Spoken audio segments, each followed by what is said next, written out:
My goodness, that scared me. No. I meant it like in energy in motion. So So emotion, yeah. yeah, yeah, essentially. Yeah. I think that the act of creating art is in and of itself a type of meditation, because entering that state of flow, no matter what it is that you're doing, that is meditative, that is healing in and of itself. I won't even bring brushes. I like to use my hands. I like to use whatever's around me sometimes. So, hi Victoria. Nice to finally meet you, really, because obviously we've done some previous events before. Very familiar with your work. Familiar with the stuff that you do with the foundations as well. Um, Obviously based in Miami, which is amazing because I have also background from Miami, so it makes it a lot more interesting. And yeah, great to have you here today. Obviously, we're looking to learn a little bit more about your background, how you got started into art, and of course a little bit more in depth about your pieces. I see that you have some pieces behind. I would suspect they're yours. So yeah, looking forward to Yes. learning everything. Um, but maybe, yeah, so just to get Thank you started, so much for having me, Gino. absolutely our pleasure. Hmm. And yeah, maybe you can just give us a kind of a brief intro to get started, and then we will go from there. My name is Victoria Zade. I'm a fine artist based in Miami, like you said. My series, which you can see back here, is Find Peace in the Chaos. It's a reflection of what I was experiencing internally when I was creating them and what I observed in the world around me. Um, I've always had a desire for impact. And when the people I know, and sometimes even people that I don't know, they have experiences with a kind of emotional gravity, it's comforting for me to navigate it through them, or navigate it with them, rather. It just feels real and alive. Creating art helps me tap into that feeling, and it always has. It's always been very natural for me. When you say that feeling, you mean the feeling of peace at the same time of having all these different, chaotic experiences around you in that sense? Mm, in a way, yes, that feeling of being alive, it is that balance. It's that feeling of flow, of intuition, of being able to find that resting place amidst all of the activity going on. Um, and even then, not really requiring everything to be still per se, because you go to the beach, you lay in the water's moving, Right. everything's moving. You're Yeah. hearing the birds, you're feeling the sun, you feel it sizzle against your skin almost. It's everything is happening all at the same time, but you still feel you can exhale. That's that's the place that I go to when I create art, or at least that's the goal. Whenever you can't go to that place, I know for a lot of artists that can be really frustrating. And then you're like, oh my gosh, and you call it block, artist block or writer's block. But once you get to that point, then there's a flow there. Do you do a lot of like meditation stuff before you're doing your artworks or any kind of Zen? And by the way, I'm asking also because I think you have a very kind of soothing energy like voice, I'm like I'm like getting like relaxed here. I just like it's like one of those things that where you listen to like um a meditation uh program. It's compliment, by the way. Don't get me wrong in it by any way, shape, or form. But that's why I wanted to know. And now, and the first thing you say is like peace within chaos and stuff. And so I just wanted to know if if you kind of implement that a little bit in some ways, before, because a lot of the artists actually do. A lot of the artists that I've talked to, they'll do like a meditation thing before, or they'll do like some even do like yoga stuff and everything beforehand. So I wanted to know kind of what was I'm your not approach. surprised. Yeah. No, that's funny that you mentioned that, and thank you. Um, I think that the act of creating art is in and of itself a type of meditation, because entering that state of flow, no matter what it is that you're doing, that is meditative, that is healing in and of itself. um, I have meditated before, and I have done yoga, and just, like we were talking about earlier, relaxing at the beach, just being able to I Yeah. think that in and of itself, without maybe the mental goal of I'm going to meditate, like there's just a sense of stillness in the mind that doesn't come from not thinking necessarily, but just being part of what's happening, accepting things as they are, and enjoying things as they come, just for the sake of, I'm here and I'm alive. And I wouldn't be feeling this or being or in this position if I wasn't alive. And maybe it doesn't have to get so deep like that for a lot of people. Just even reading could be meditative. That's how I think of it, at least. But when you paint, do you usually paint indoors or depend, or you also go like, cause you talked a lot about the beach and outdoors and the feeling. Is it different for you, or you can I'll paint basically anywhere. anywhere? Okay. I will paint anywhere. Sometimes, I won't even bring brushes. I like to use my hands. I like to use whatever's around me sometimes. It's all very open, Yeah. but sitting down in my studio, laying everything out, and focusing on a blank canvas, sometimes you're going to reach that block. It's a lot of times when I bring my piece out and I'm just, sitting at the woods at my mom's house, or I'm going to the beach and I just, let it flow. That's something that comes to me really regardless of where I am. But I think that I do prefer being outside over being inside if I could manage it. And the lighting can be better too Yeah, in a usually. lot of ways. Usually, yeah, Yeah. I can agree with that. In terms of the type of art that you do, because I noticed, well, based on the first title of your artwork, um, it's is there any kind of um, I would say a particular meaning that you always try to convey across your artworks, or any type of energy, feeling that you try to put out, or is each artwork kind of a little bit different and in its own way unique? I would say that each artwork has its own distinct feeling. And when it's part of a series like this, that feeling tends to evolve based on maybe just the setting, even the lighting of where you're setting it up, and the positioning of it, the lights and shadows and textures. It's all a state of play. So when you're forming that, it could be adapted to any kind of mood, let's say.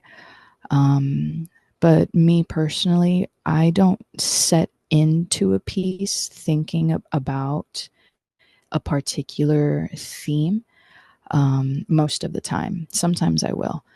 But anyone who expresses very deeply and they create any type of art, it's something that is also very transformative inside of them.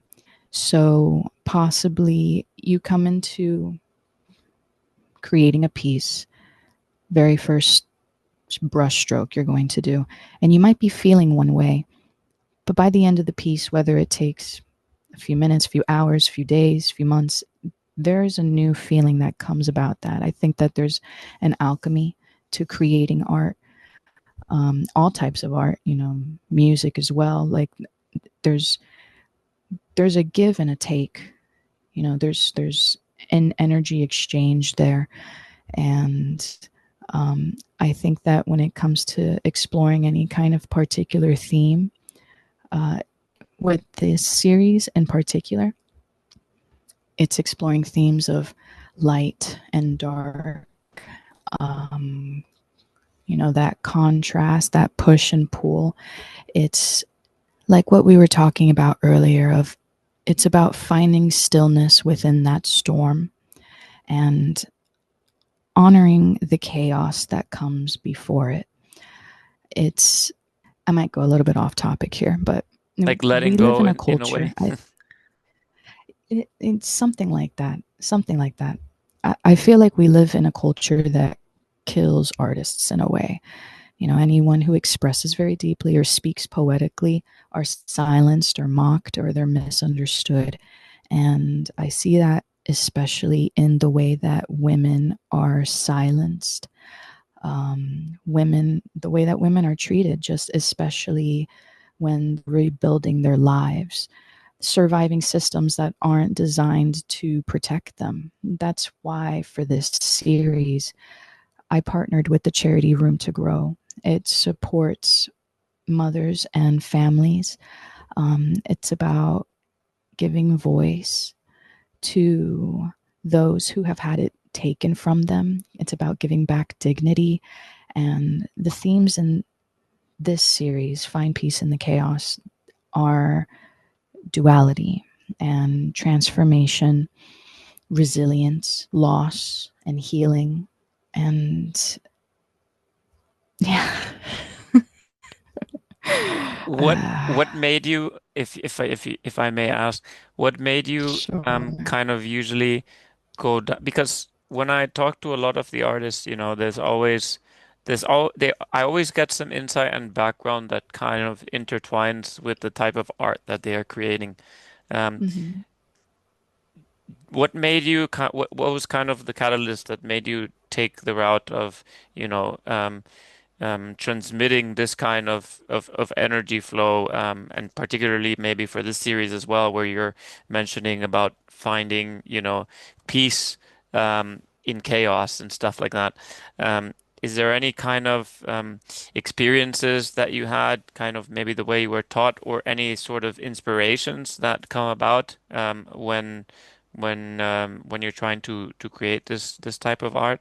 I just want to kind of get an idea of how you got to that particular, you can call it a niche if you will, but that particular type of artwork. So for this series in particular, um, it's actually because mm, I was inspired because of my mom. When I was in college and growing up, my mom had told me that she always wanted to help young women that have no resources or they don't know where to find resources and they're pregnant or they're starting a family and they need help, but they're lost and alone.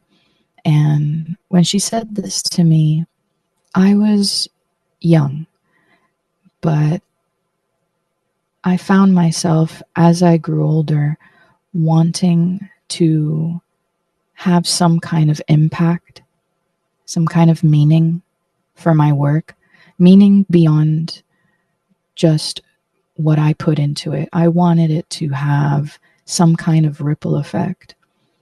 So when I found Room to Grow, I realized that, they are a bunch of wonderful people doing what they can to help these families. And it reminded me of what my mom told me when I was so fresh as an artist and just coming into, society as, or the working class rather. Like that's just, it, it really inspired me to connect my passion with people who are doing something real. And I felt like the best way to do that was to tie in both the metaphor meaning of my pieces to real, concrete, practical meaning that Room to Grow is providing to these people, that could really use the resources provided to them. It is probably the most difficult thing that people in that position can be going through. And I'm just so glad that there's something out there for them. You know, right now it's based in New York and Boston, but I think that I would like to see it expand into other states in the US. I feel like that would be something, you know, very impactful and beautiful and important to a lot of people. Were you looking for that initially for this type of foundation, or how did you come across it? Just out of curiosity, or is it something that you know they also contacted you in a way, or I reached out to them. I was researching this specifically because I wanted to fulfill what my mom wanted to do. And she didn't have any way of doing this. She just knew, man, I want to help these young women who are going through this difficult time. Like that's just something, you know, a deep set purpose in a way. And I was like, you know what? Let me find people who are doing that, and let me make sure that these voices are heard in some way, shape, or form. So that's why I wanted to partner with them, and I reached out to them. I spoke with them, and they were very encouraged by this and wanted to.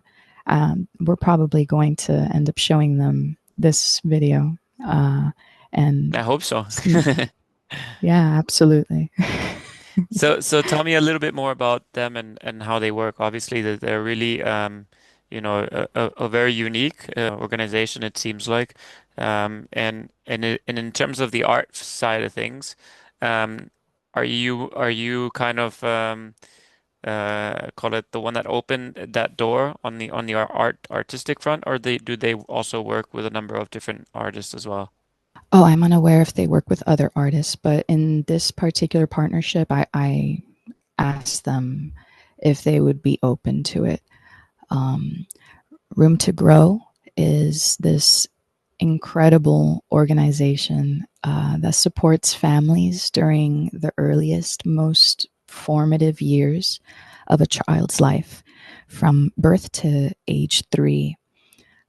They work with families who are facing economic challenges, and what they offer to these families goes beyond essentials.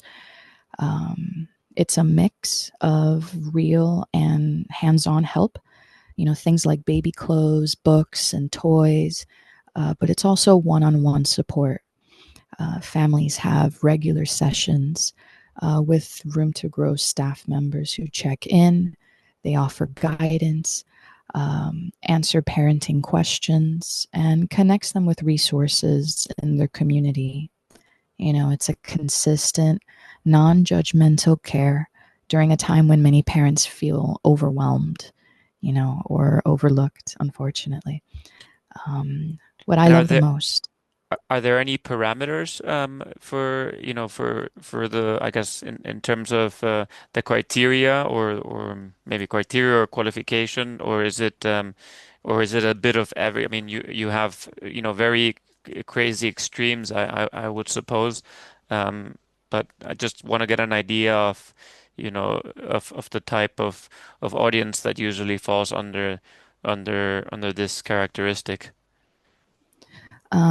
Mainly families and single mothers with children from infancy to age 3 who are facing economic challenges. Yeah. Gotcha. Yeah. But it's not just, it's mainly economic, but it's, a mix of multiple things around that, I'd suppose. Well, when they offer, you know, one-on-one assistance, many would say that that's community building. Many would say that that's, you know, helpful even for mental health, because when you feel so lost and alone during such a tumultuous period in your life, that makes a bad situation worse. You know, obviously, no one likes to be alone. The worst thing you can do to a person is put them in solitary confinement. So when you're going through something that is deeply affecting your social life, economic situation, your mental health, your physical changes. It is hitting you from all different sides. So having that support is so impactful. Um, and that's why my series is partnering with Room to Grow.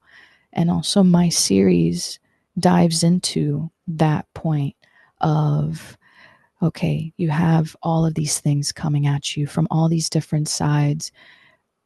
How are you going to rebuild, heal, find that peace, cultivate that peace? Because it's not outside of you, it's inside of you. But to have that support system around you, it makes it so much easier to be able to cultivate that. And not everybody can. And that's the beautiful thing about having support, about having essentially love. These are acts of love that we give to one another. It's we're all part of a community. We are all going through the same things in this life. Whatever this life is, whatever Yeah. existence is, like we're all going through the same things. So it's nice to be able to just recognize that in someone else, see yourself in them, and just be there for them.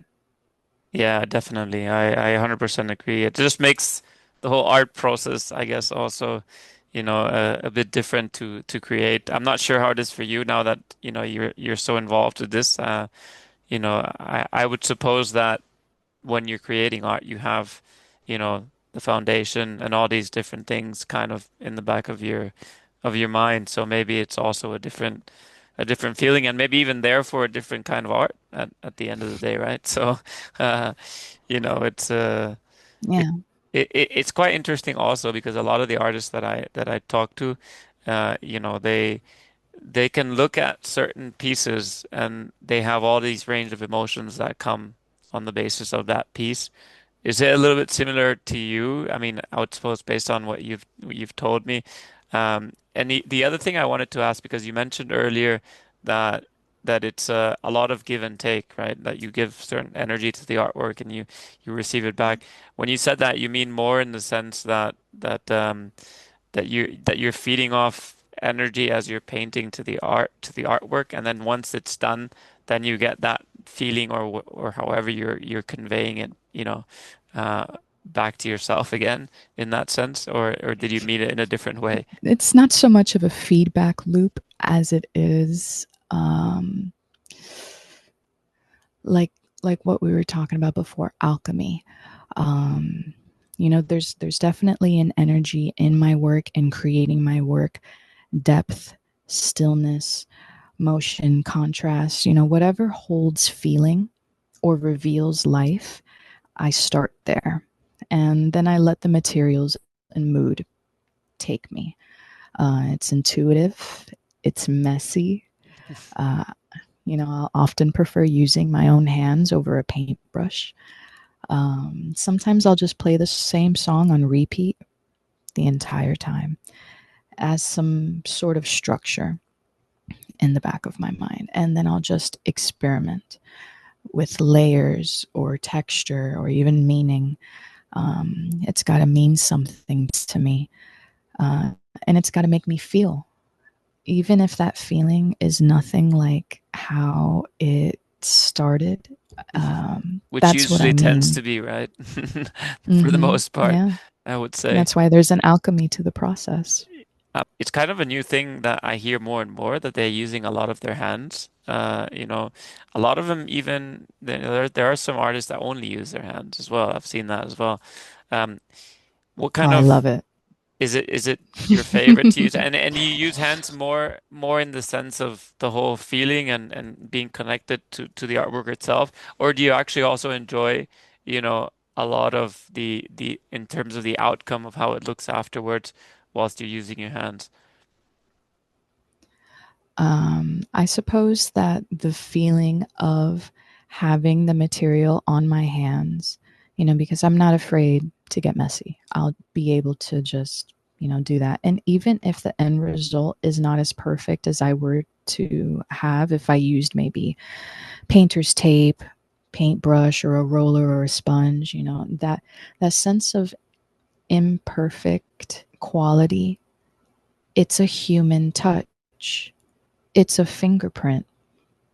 And it feels so nice to be able to, you know, I guess in a very tactile way, you can sense how much paint you're using. You can blend it in a kind of different way. I remember growing up being in art class and drawing with a pencil, and my teacher would be so upset with me every time I would use my fingers to smudge it or to blend it, because we have specific blenders. We have a tool for that.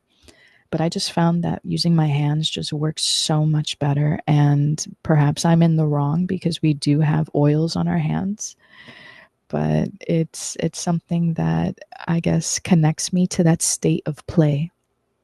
And I think that that's where a lot of great art comes from. Any kind of art, there's a whimsical quality to it, and it just puts me there, puts me in that space a lot easier than using all of these different fancy tools, which, trust me, I've have so many art kits from so many years of my life of just collecting all these art kits and going to art school and all these things. I have all of these things, and then here I am using my hands.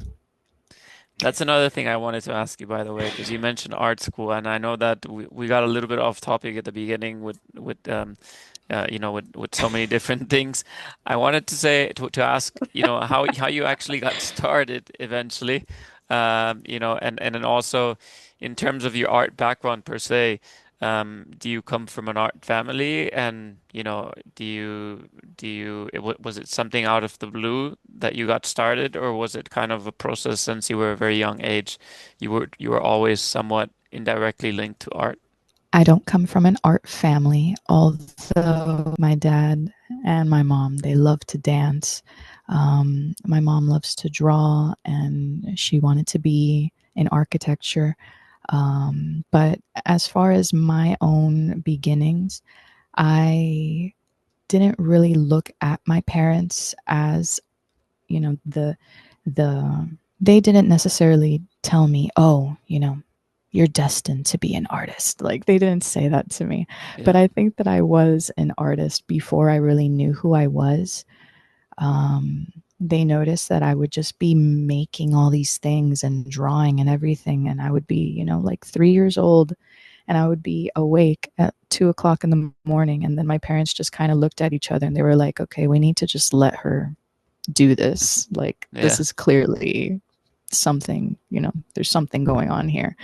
So they definitely supported the artistic inclinations that came to me at every stage of my life.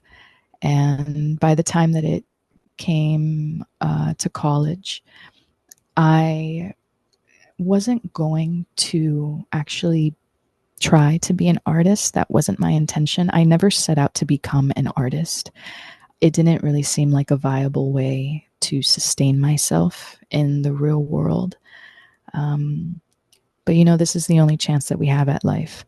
And once I realized, what, I need to do something here. Like, whatever you want to call it, whether it's, you know, hard earned skills or God given talent, or just that thing inside you that says, oh, I want to do this. Like, this means something to me.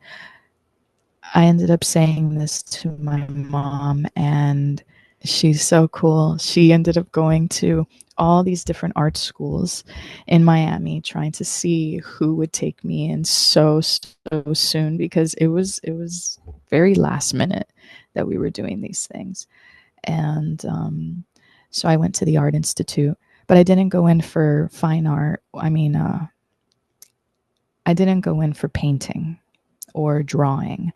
I went in for graphic design, because in my mind, I was able to combine the love of art with something that I considered viable, and marketing.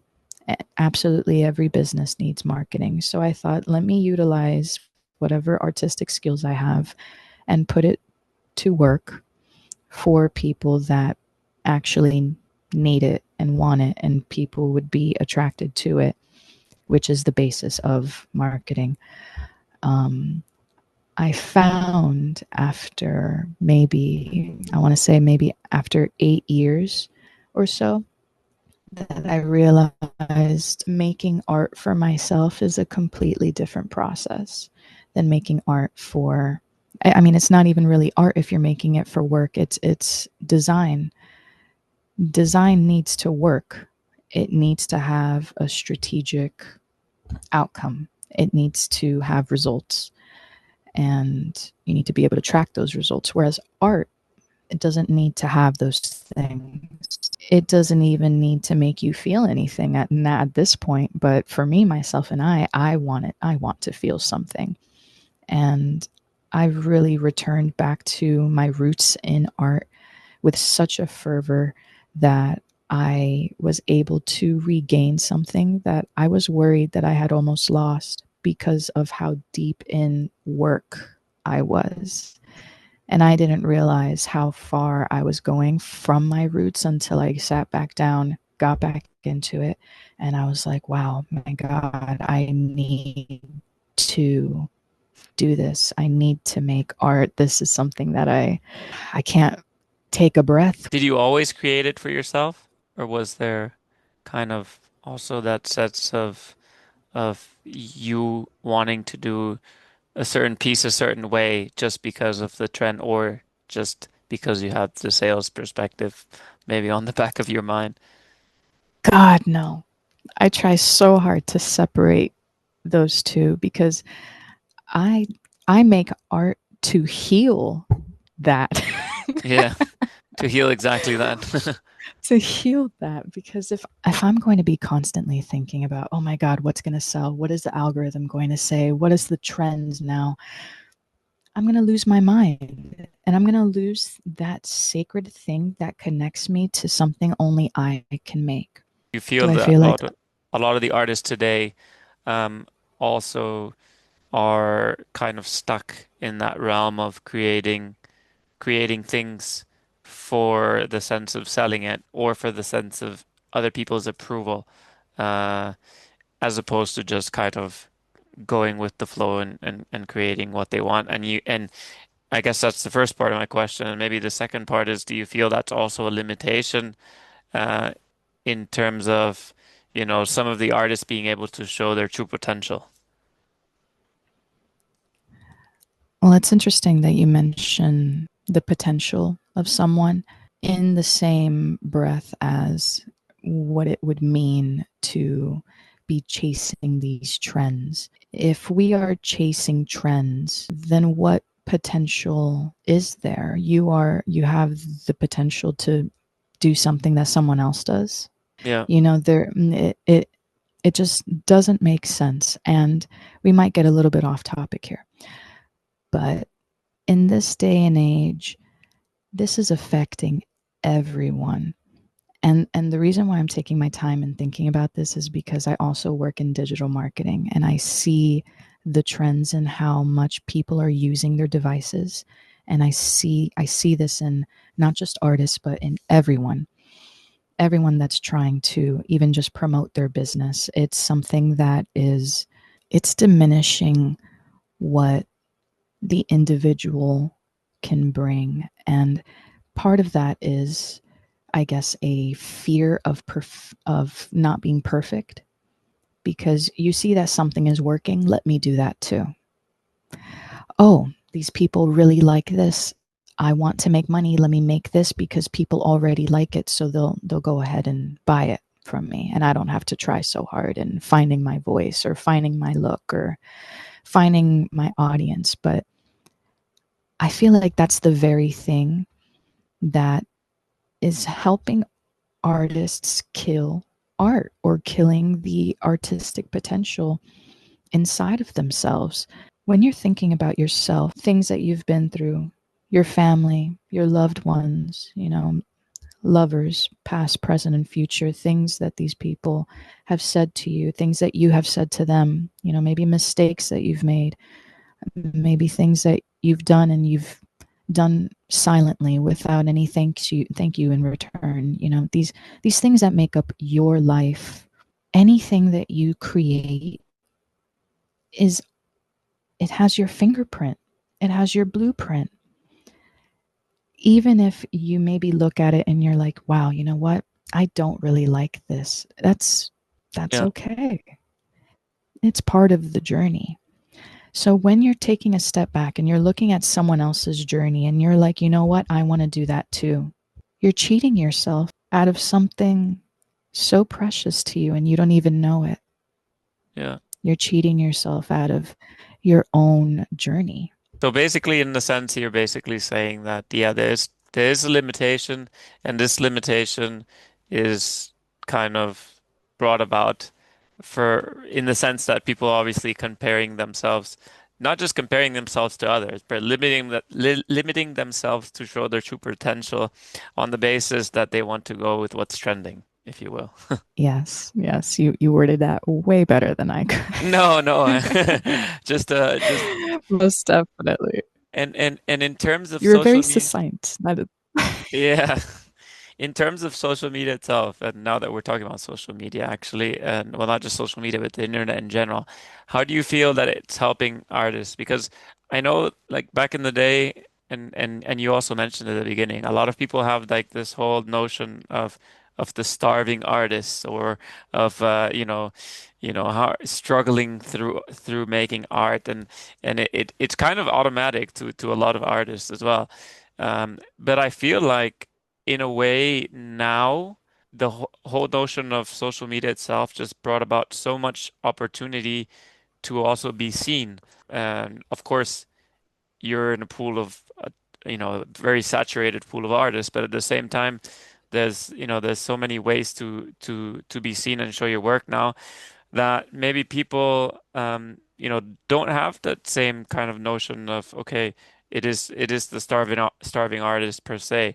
However, I will say that I have seen a lot of talented artists also on social media with not a lot of maybe sales, or not a lot of maybe following, which to be fair tends to mean less and less every day, based on the algorithm and based on a ton of different things. So right.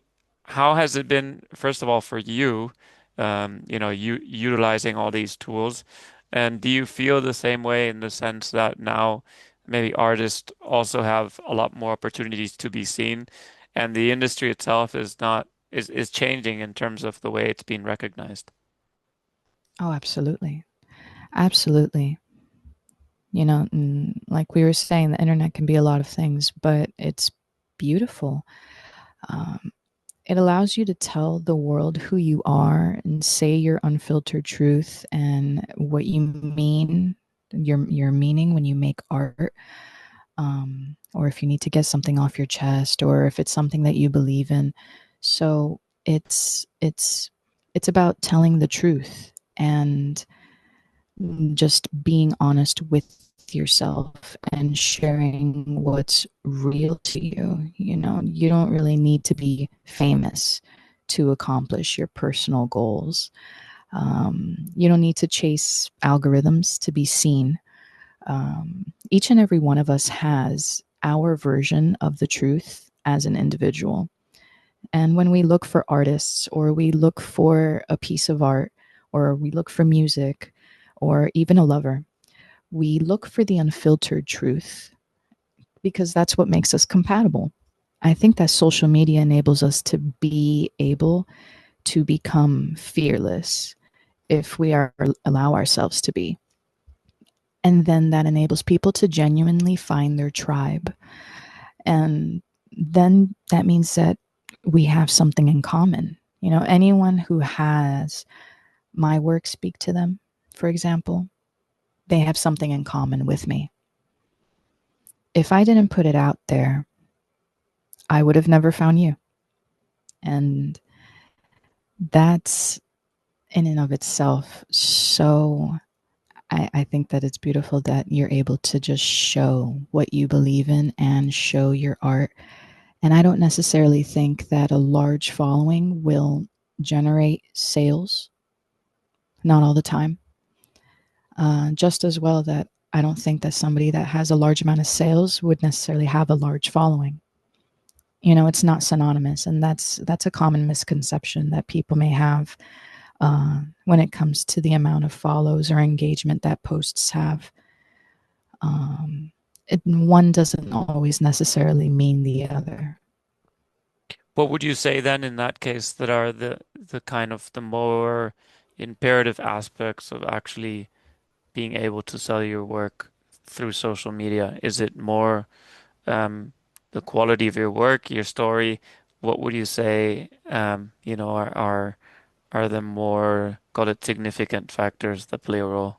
I definitely think that the individual style of every artist connects with a type of audience. Absolutely. I've seen artistic works that are so gothic and dark and messy. And then on the flip side, I see very light and airy and nature bound art. And both of these styles I resonate with. I enjoy these types of styles. Just to have two examples here on opposing sides of style, let's say. But as different as they are from each other, me as an individual, I see something of myself in both of them. And I think that's true for just about anybody. Just being able to stay true to yourself and to your style and focus on delivering that quality that is of yourself, that ends up connecting people to your work. And then aside from that, getting into a little bit more of a digital marketing sphere, having some way, shape, or form of people who want to support your work, that they have an easy way to do that. Some people will have websites built, they'll have landing pages, they'll have shop pages. But I've even seen artists just write in the caption of their Instagram, starting bid $25. Yeah, I've And then seen the that a lot. comments Yeah. of just like, yeah, it could be as simple as that as far as monetizing your work goes. So it really depends on the individual and how they want to go about it. That's really good because I know that it's always a question that gets asked, you know, of, to us all the time. How can you help me sell my art? Or, your showcases are amazing, but if I show my work in Times Square, does that mean I'm gonna sell 100 pieces of work the next day or whatever? So I think there's a lot of like, as you say, misconceptions in a way. But at the same time, I think that at the same time that you have so much opportunity, it's just like with everything, but more importantly, from an artist standpoint, also in the social media realm, um, you know, there's both sides of the coin, right? So you have so much opportunity to expose your work, but at the same time, you have all these different limitations in terms of that for the most part you set on yourself, right? Because it's like, oh, well, if I don't follow this trend, then maybe I don't get enough likes, or I won't get that much exposure, or this reel won't get seen, et cetera, et cetera.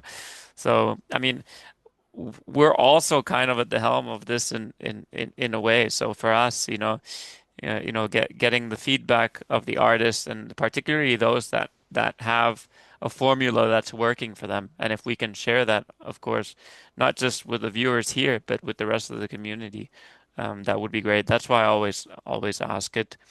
Um, just a little bit on a different note. We've talked a lot about the past and how you got started. In a way, the present in terms of what you're creating. If you look now towards the future, um, what are the kind of things that you still want to do in the art field that maybe you haven't done yet, in terms of, call it your goals or your future vision within art? Is it, you know, new series? Is it getting your art in different places? Is it starting something else? Is it being more integrated with another foundation? Not that the foundation that we talked about is not amazing by any means, just in terms of the initiatives, obviously, of course, that you want to work with.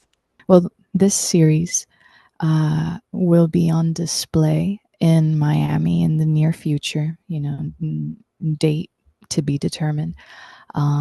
Since it supports a charity that helps the single mothers and families rebuild their lives, this partnership means a lot to me. So I want to share their mission as much as possible, as much as I can, in hopes that it will help someone who needs what they offer. Long term, I'd like to create installations, definitely further exhibits for my 2D pieces. But long term, I would like to create physical installations that explore vibrations of light, color, and sound, and adapt it to the physical space. I definitely am curious to create these places where people can step inside and just feel things. Yeah, That's a long term goal of mine. that's really really interesting. Um, And installations, I think it's something that is quite interesting because you can explore the artwork from so many different angles, right? And a lot of it, and particularly if you do it for certain landmarks and stuff that always remain there, and in Miami also you could say it because there's so many different new, sculptures and structures. If you go to like Design District and all these different places where, it's even become like mhm. meeting points sometimes amongst friends, oh, we meet by this place or this place.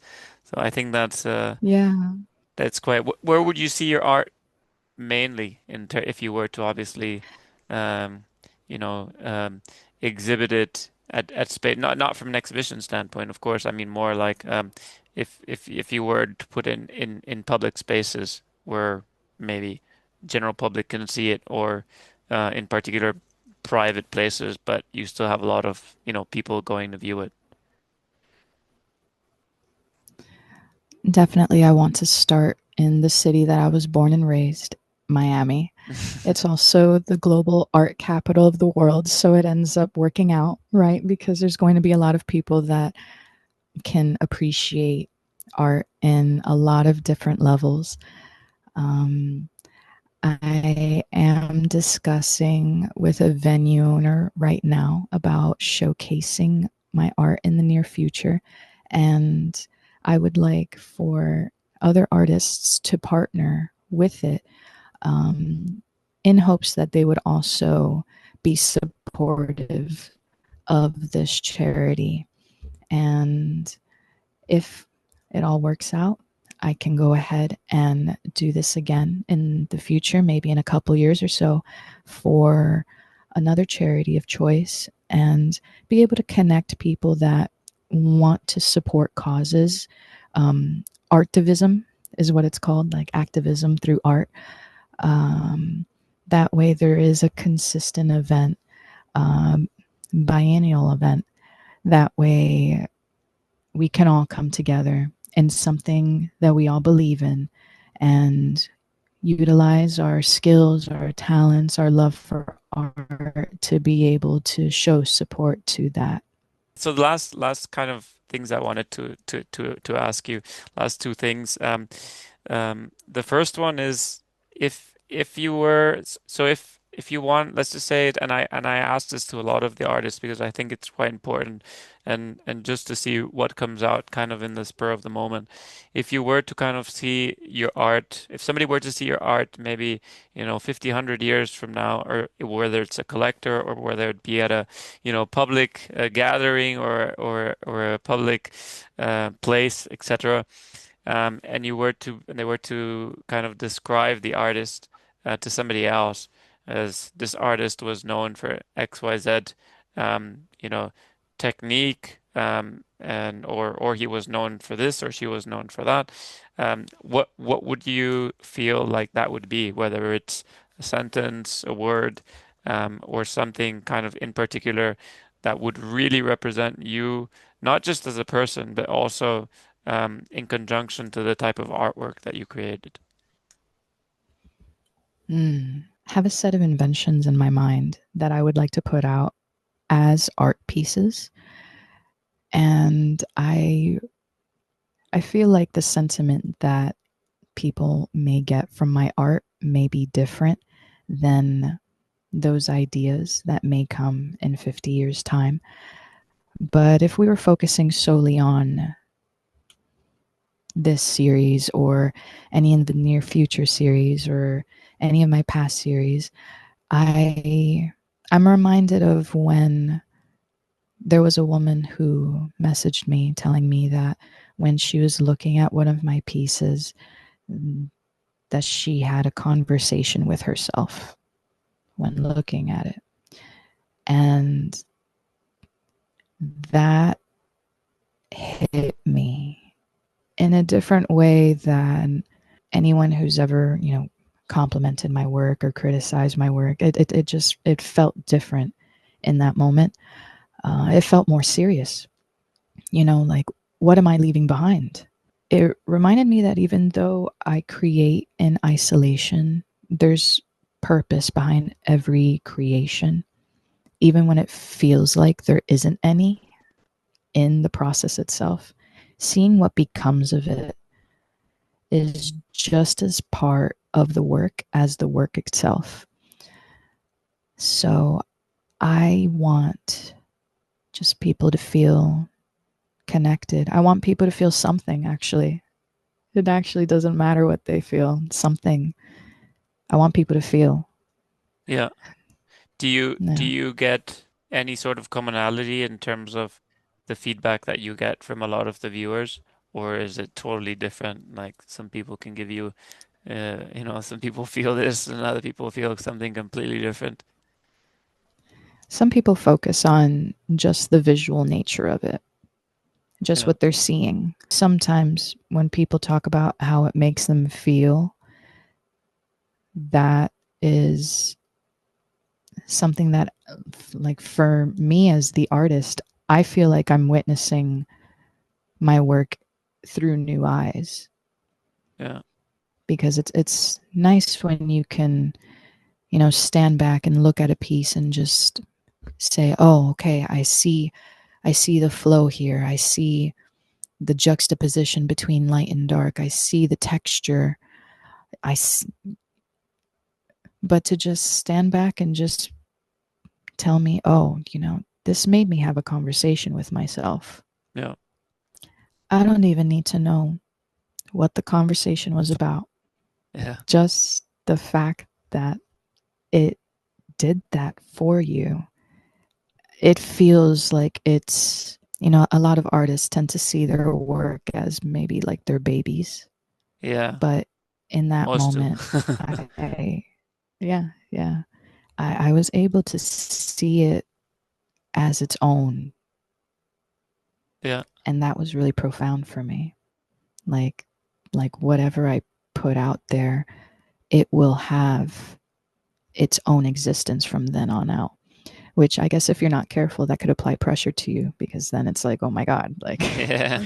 For those that the last question I was going to ask, if you have for those that obviously are interested in your art or are interested in seeing your art, live, do you have any kind of upcoming exhibitions in the near future, or anything or any series also that you're currently in the midst of creating that you're looking at showcasing also in the near future, and and then also, what would be the best place?